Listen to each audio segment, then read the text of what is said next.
நடிகை ஒருத்தவங்க காலமாக இருக்கிறது தமிழ் சினிமா ரசிகர்களிடையே மிகப்பெரிய அளவில் சோகத்தை ஏற்படுத்தியிருக்கு. 80s காலகட்டத்தில் மிகப்பெரிய அளவில் எல்லோருடைய மனதையுமே கவர்ந்தவங்க தான் புஷ்பலதா. இவங்க அம்மா, அதற்கப்புறம் நிறைய கேரக்டரில் நடிச்சிருக்கிறாங்க.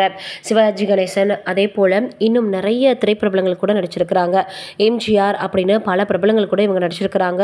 ரஜினிகாந்த் அவர்கள் கூட அம்மா அப்படின்ற கேரக்டரில் நடிச்சிருக்கிறாங்க அப்படின்றது எல்லோருக்குமே தெரிஞ்ச விஷயம்தான். இந்த சூழ்நிலையில் இப்போ அவங்க உடல்நல குறைவு காரணமாக, வயது மூப்பு காரணமாக காலமாக இருக்காங்க. ஏகப்பட்ட திரைப்படங்களை நடித்தவங்க இப்போ திடீர்னு காலமாக இருக்கிறது மிகப்பெரிய அளவில் எல்லோருக்குமே சோகத்தை ஏற்படுத்தியிருக்கு. தொடர்ந்து இதே போல திரைப்பிரபலங்கள், அதுவும் நல்ல திறமை மிக்கவர்கள், ஒரு காலகட்டத்தில் கொடி கட்டி பறந்தவங்க அப்படின்னு நினைக்கும் போது ரொம்பவே வேதனையாக தான் இருக்கும். எப்படா இவங்களெல்லாம் நம்ம திரும்பி பார்க்க முடியுமா அப்படின்ற வேதனை நம்மளுடைய மனதுக்குள்ளேயே வந்துடும். தொடர்ந்து இப்போ எல்லோருமே புஷ்பலதா அவர்களினுடைய ஆன்ம சாந்தி அடைய இரங்கலை தெரிவித்து வந்துட்டு இருக்காங்க. நம்மளுடைய சார்பாகவும் பிரபல நடிகை புஷ்பலதா அவர்களினுடைய ஆன்ம சாந்தி அடைய கடவுளை வேண்டிக்கலாம்.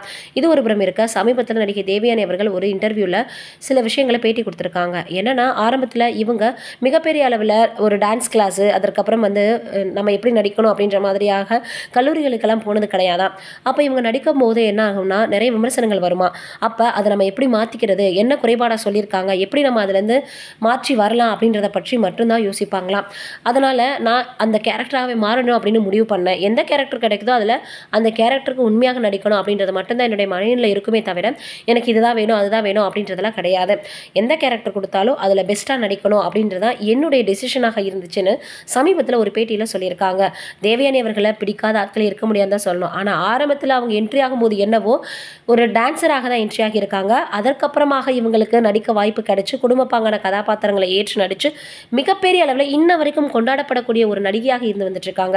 அந்த அளவுக்கு தமிழ் சினிமாவில் இன்னும் டச்சிலே இருக்கக்கூடிய ஒரு நடிகை திருமணமானதுக்கு அப்புறமும் கூட அப்படின்னு தான் சொல்லணும். ஏன்னா அந்த அளவுக்கு இவங்களுக்கு ரசிகர்கள் கூட்டம் இருக்காங்க அப்படின்றது நம்மளால் மறுக்க முடியாத உண்மை. இன்னொரு பக்கம் சூரியவம்சம் திரைப்படத்தை யாராலும் அவ்வளவு எளிதாக மறந்துவிட முடியாது. இவங்களுடைய நடிப்பில் வெளியான மிகப்பெரிய அளவில் எல்லோருக்குமே கவர்ந்த ஒரு படம் அப்படின்னு தான் சொல்லணும். நீங்கள் என்ன நினைக்கிறீங்கன்னு கமெண்ட்டில் சொல்லுங்கள்.